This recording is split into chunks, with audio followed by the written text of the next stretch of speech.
What if I told you there was a composer who was working on a piece that was so magnificent and so powerful that it was going to destroy humanity as we know it? Well, this would be none other than the Russian-born Alexander Scriabin. He was born in 1872. He died in 1915. He was born in a wealthy family. His mother was a musician. She died when he was 1. He was raised very well. He was educated well, and he was a very powerful and influential musician during his time. Now, we do not really know much. Many people have never heard of Scriabin, which is amazing because during his lifetime, he had so much influence and he was so famous. And then as soon as he died, almost as soon as he died, his fame and his influence was gone. Usually it's the opposite. The beginning of his life seems relatively normal. He grows up, goes to school, starts to be a musician, falls in love, gets married.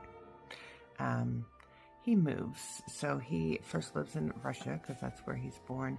He goes to Switzerland, lives there for a little bit, then moves to France, to Paris, because that's where all the musicians are. Somewhere in there, he divorces his first wife and marries one of his students, and then ends up back in Russia. At the beginning of his life, at the beginning of his career, he was heavily influenced by Chopin, who he absolutely loved, which of course he did.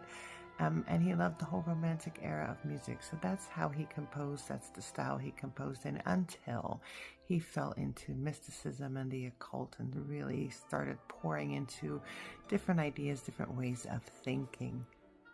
He was very unique in the way that he composed. He had synesthesia, and so would use the colors to compose the way that he would see it. And that's how he felt all music should be. It should be seen and it should be heard. And even he wanted people to smell it and understand the texture of each note and phrase. So although he started off very classical and romantic in his way, over time, as he fell into this mysticism and all this other stuff and was obsessed with the occult, his music became very different. He found a unique voice. His music became much more dissonant, but not in an ugly way. It's actually quite lovely. You should go listen to it. Anyway, the last piece he was working on was called the Mysterium, and it was a piece that was going to be so beautiful and so amazing and so all-encompassing, and it had to be performed in the Himalayan mountains.